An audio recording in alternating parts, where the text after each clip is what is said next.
தன்னுடைய வாழ்நாள்ல எப்படியாவது ஒரு தடவை அடைஞ்சிடணும். இதுல முதல் 4ம் ஒருத்தனை தியானத்துக்கு ஆயத்தப்படுத்துறது. யமம், நியமம், ஆசனம் எப்பேற்பட்டாவது ஒரு தடவையாவது அடைஞ்சிடணும்.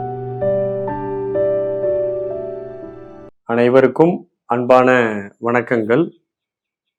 அட்டாங்க யோகம் அப்படிங்கிற ஒரு யோகத்தை நம்ம குறித்து தொடர்ந்து பார்க்க இருக்கிறோம். இந்த அட்டாங்க யோகம் எப்படி மனிதனுக்கு ஒரு உயர்ந்த சமாதி அனுபவத்தை கொடுக்கிறது அப்படிங்கிறது நமக்கு ரொம்ப தெரியணும். நம்ம இது ஒரு சாதாரணமாக எடுத்துக்கொள்ள வேண்டிய அவசியம் இல்லை. ஏன்னா ஒரு மனிதன் தன்னுடைய வாழ்நாளில் அமைதி அப்படிங்கிறத ஏதாவது ஒரு காலகட்டத்தில் உணர்ந்து ஆகணும் அப்படிங்கிறதுல நம்முடைய முன்னோர்கள் முனிவர்கள் எல்லோருமே ரொம்ப முக்கியத்துவம் கொடுத்தார்கள். அதனாலதான் இந்த அட்டாங்க யோகம் என்ற ஒரு நெறியை உருவாக்கினார்கள். யோக நெறி அப்படிங்கிறது ரொம்ப முக்கியமான ஒரு நெறி. மனிதன் தன்னுடைய வாழ்க்கையை பல நெறிகளில் வகுத்து கொள்ளலாம். எப்படினாலும் பிறந்தாச்சு, இந்த உடல் இருக்கு, இந்த உடல் இருக்கும்போது அவனுக்கு கண்டிப்பா பசி தாகம் இருக்கும், இந்த உடலை ஒத்த தேவைகள் இருக்கிறது, இந்த உடலோடு இணைந்த ஒரு உறவுகளோடு அவன் பயணிக்க வேண்டியிருக்கிறது, குடும்பத்துல இருக்கணும், தற்காத்து கொள்ள வேண்டும், தன்னுடைய குடும்பத்தை எல்லாம் தற்காத்து கொள்ள வேண்டும்.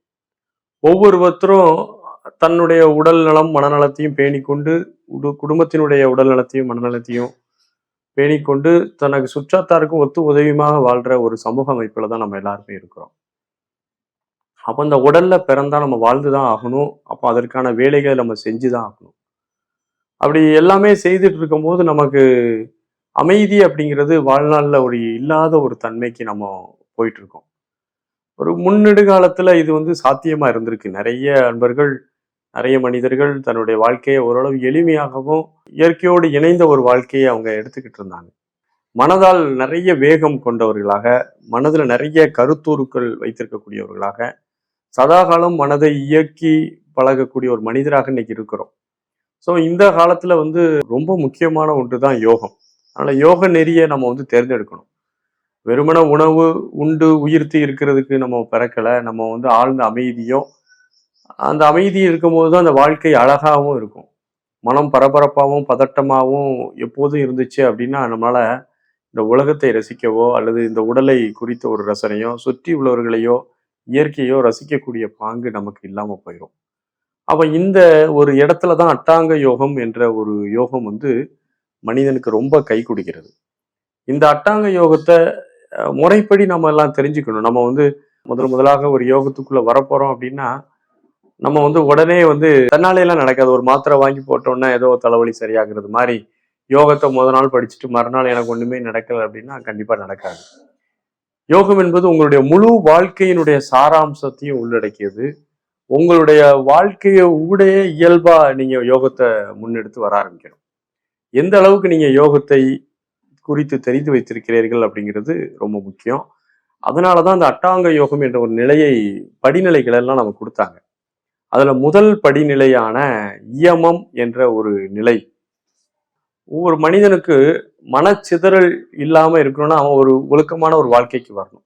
அப்போ நம்ம ஒழுகுதல், நம்முடைய வாழ்க்கையில சில பழக்க வழக்கங்களை ஒரு முறைப்படுத்தி கொண்டு அதை திரும்ப திரும்ப பழக்கத்தை வழக்கமாக தொடர்ந்து செய்யும் போது அந்த வழக்கமே நமக்கு ஒழுக்கமாக மாறிவிடுகிறது. ஆகவே இந்த ஒழுக்கம் என்ற ஒரு விஷயத்தை முதல்ல ஒரு யோக நெறிய தொடங்குறவங்க அந்த ஒழுக்கத்தை தன்னுடைய முதன்மையானதாக கருத வேண்டும். அந்த ஒழுக்கத்தை நாம் எவ்வளவுக்கு எவ்வளவு தொடர்ந்து பின்பற்றுகிறோமோ, உறுதியாக பின்பற்றுகிறோமோ, அதாவது தேவையில்லாத டைவர்ஷன்ஸ் நமக்கு இருக்காது. நம்மளால ஒழுங்கா இருக்க முடியும். அதுதான் நம்முடைய இயமம் என்று சொல்கிறார்கள். இயமம் என்றால் பஞ்சமா பாதகங்களை செய்யாத ஒரு விழிப்புணர்வு நிலை என்று எடுத்துக்கொள்ளலாம். நம்ம நம்முடைய வாழ்க்கையில பஞ்சமா பாதகங்களை தொடர்ந்து செஞ்சுட்டே வரோம். வாயுமானவ சுவாமிகள் கூட சொல்றார். அதாவது கொலை, களவு, கல், காமம், பொய் என்ற இந்த 5 பஞ்சமா பாதகங்களை செய்யாத ஒரு விழிப்புணர்வு, ஒரு நோன்பு, ஒரு ஒழுக்கத்தை ஒருவன் கடைபிடிக்கும் போதே அவன் ஒரு ஆன்மீக நெறியான அந்த யோக நெறிக்குள் முதலாக அடி எடுத்து வைக்கிறான். மனிதனுக்கு இந்த பொய், களவு, கள், காமம் போன்ற இந்த பஞ்சமா பாதகங்கள் என்பவை தன்னுடைய வாழ்க்கையில அவனை அறியாமல் நடந்துருதுன்னு நினைக்கிறான். ஆனால் உண்மையிலே அப்படி அல்ல. அவனுக்கு அறியாமல்லாம் நடக்கல. ஆனால் அந்த பஞ்சமா பாதகங்களை செய்வதற்கான சூழ்நிலைகள் அவனுடைய வாழ்க்கையில பல இடங்கள்ல பல கோணங்கள்ல ஏற்படுது. அந்த இயமம் அப்படிங்கிறத நம்ம எப்பேற்பட்டாவது அந்த பஞ்சமா பாதகங்கள், பெரிய பாதகம்னு சொல்றாங்க. மனிதன் செய்யக்கூடிய பாவங்களிலே உச்சபட்சமான பாவம் தான் பஞ்சமா பாதகங்கள். அந்த பஞ்சமா பாதகங்களை மனிதன் தன்னுடைய வாழ்க்கையில செய்யாமல் இருப்பதற்கு இந்த இயமம் என்ற கொள்கையில ஒருத்தன் உறுதியாக நிற்கணும். அந்த யோக நெறியை பின்பற்றக்கூடியவர்கள் கண்டிப்பாக அந்த ஒரு நிலையில நிற்கணும் அப்படிங்கிறது தான் நம்முடைய முக்கியமான ஒரு விஷயமாக இருக்கிறது. இந்த நியமம் அப்படிங்கிறது அதுக்கு அடுத்த ஸ்டேஜ் வருது. பட் நம்ம இயமத்தை குறித்து இன்னும் டீப்பா பார்க்கணும்னா, இந்த பஞ்சமா பாதகங்கள் மனிதன் செய்யறதுக்கு அடிப்படை காரணம் இருக்குது. அந்த காரணத்தை நீங்க எல்லாம் தெரிஞ்சுக்கிட்டீங்க அப்படின்னா உங்களுக்கே ஆச்சரியமா இருக்கும். ஓகே, இந்த 6 காரணங்கள்லாம் தான் நம்ம அறியாமல் பஞ்சமா பாதகங்கள் செய்யறோமா அப்படின்னு நமக்கு ஒரு ஆச்சரியமான ஒரு விஷயம் நமக்கு வரும். அதுல முதல் விஷயம் என்ன அப்படிங்கிறத நம்ம பார்க்க போறோம். அதை நம்ம அடுத்த காணொளியில நம்ம தொடர்ந்து அதை பார்க்கலாம்.